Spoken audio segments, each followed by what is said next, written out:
அனைவருக்கும் வணக்கம். Welcome to our channel back to Paramparyam. இன்றைக்கி நம்ம சேனலில் கிருஷ்ணருக்கு நைவேத்தியம் பண்ணக்கூடிய அவல் லட்டு எப்படி பண்ணுறதுங்கிறது பார்க்கலாங்க. இதுக்கு தேவையான இன்க்ரீடியன்ஸ் ஃபஸ்ட்டு பார்த்துடலாம். அவல், பாசிப்பருப்பு,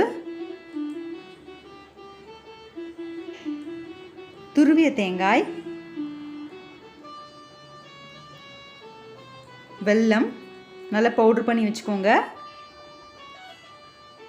முந்திரி பருப்பு, ஏலக்காய், நெய். எல்லா இன்க்ரீடியன்ஸும் நான் வீடியோக்குள்ளே சொல்கிறேங்க. ஸோ வீடியோவை நீங்கள் ஸ்கிப் பண்ணாமல் பாருங்கள். இப்போ நம்ம ஒரு அகலமான பேன் எடுத்துக்கலாங்க. இதில் நான் 400 கிராம் அவல் நான் எடுத்துருக்குறேங்க. இதை நல்லா நம்ம ஃப்ரை பண்ணிக்கலாம். ரொம்ப கூட்டி வச்சிடாதீங்க. எப்போவுமே இந்த மாதிரி வறுக்கும்போது நீங்கள் சிம்லேயே வச்சு மிதமான சூட்டில் தாங்க வறுக்கணும். இப்போ அவல் நல்லா ஃப்ரை ஆயிடுச்சு. இப்போ நம்ம பாசிப்பருப்பு வறுத்துக்கலாங்க. பாசிப்பருப்பு நான் 100 கிராம் எடுத்துருக்குறேங்க. 4க்கு 1 பங்கு அப்படின்ற அளவில் நான் எடுத்திருக்கேன். பாசிப்பருப்பு நல்ல வாசனை வர வரைக்கும் நம்ம நல்லா அது ஃப்ரை பண்ணிக்கலாம். நல்ல அரோமா வந்ததுக்கப்புறமா நீங்கள் பாசிப்பருப்பை செப்பரேட்டாக ஒரு பிளேட்டில் நான் ஆற வச்சிடலாம். இப்போது கொஞ்சமாக நெய் விட்டுக்கலாங்க. ஒரு ஸ்பூன் நெய் விட்டு நம்ம முந்திரி பருப்பை வறுத்து எடுத்துக்கலாம். எப்போவுமே இந்த பச்சனங்கள்லாம் செய்யும்போது, ஸ்நாக்ஸ் ரெசிபிஸ் எல்லாம் செய்யும்போது நம்ம நெய்யில் முந்திரி பருப்பு வறுத்து நம்ம செஞ்சோன்னா ரொம்பவே நல்லாயிருக்கும். டேஸ்ட் நல்லாயிருக்குங்க. ஹெல்த்துக்குமே ரொம்ப நல்லது. இப்போ நம்ம அதே நெய்யில் நம்ம தேங்காவை வறுத்து எடுத்துக்கலாம். தேங்காவை நல்லா வறுத்துக்கணும். ஏன்னா அப்போ தான் நம்ம ஒரு 1 வீக்னாலும் இதை வச்சுருந்து நம்ம சாப்பிட முடியுங்க இந்த லட்டுவை. இப்போது அவல் நம்ம நல்லா ஃப்ரை பண்ணி வச்சுருக்கோம்ல, இதை நம்ம நல்லா பிளெண்ட் பண்ணிக்கலாம். நல்ல பவுடராக பண்ணிடுங்க. இப்போ நம்ம பவுடர் பண்ணியாச்சு. இதை நீங்கள் ஒரு பேனில் நீங்கள் கொட்டி வச்சுக்கோங்க. இப்போ பாருங்கள், தேங்காய் நம்மளுக்கு நல்லா ஃப்ரை ஆகிடுச்சு. இப்போ நம்ம பாசிப்பருப்பை நல்லா மிக்சியில் பிளெண்ட் பண்ணி வச்சுக்கலாங்க. இதையும் நல்லா பவுடர் பண்ணணும். இந்த பாசிப்பருப்பு கூட நம்ம 4-5 ஏலக்காய், கொஞ்சம் நம்ம முந்திரி பருப்பு வறுத்து வச்சுருக்கோம் இல்லையா, அந்த முந்திரி பருப்பு, தேங்காய், வெல்லம் எல்லாம் சேர்த்து நம்ம மிக்ஸ் பண்ணி எடுத்துக்கலாங்க. ஏலக்காய் நான் 5 ஏலக்காய் எடுத்திருக்கேன். ஒரு 20 கிராம் அளவுக்கு நான் முந்திரி பருப்பு எடுத்துருக்குறேங்க. இப்போது வெல்லம் ஆட் பண்ணிக்கலாம். வெல்லம் 300 கிராம் எடுத்துருக்குறேங்க. இதோட நீங்கள் கொஞ்சம் அதிகமாக இனிப்பு சேர்ப்பீங்க அப்படின்னா நீங்கள் ஒரு தாராளமாக 400லேருந்து 500 கிராம் வெல்லம் நீங்கள் எடுத்துக்கலாங்க.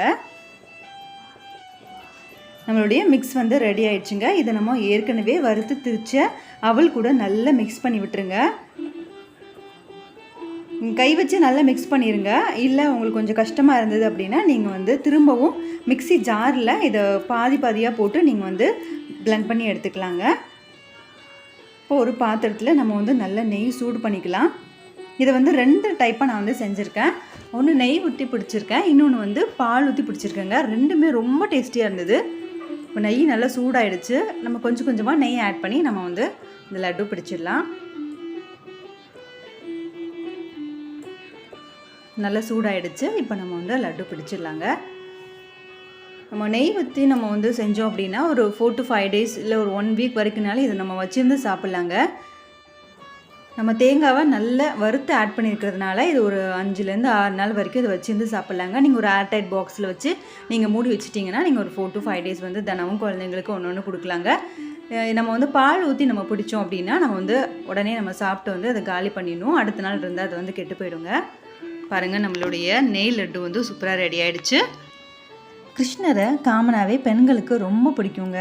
கிருஷ்ண ஜெயந்தி அன்னைக்கு அவருக்கு ரொம்ப பிடிச்ச அவலை வச்சு நம்ம ரொம்ப ஈஸியாக இந்த அவல் லட்டு பண்ணிடலாங்க.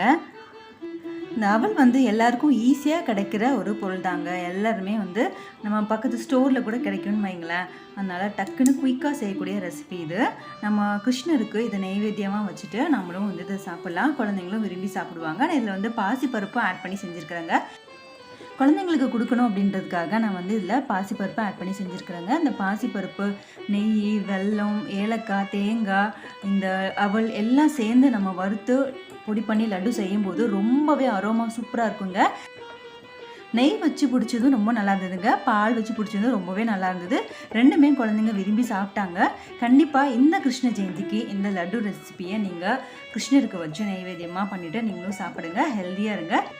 எங்கள் சேனலில் அவல் வச்சுட்டு அவல் புட்டு ரெசிபியும் போட்டிருக்கோங்க. கண்டிப்பாக பார்க்காதவங்க பாருங்கள்.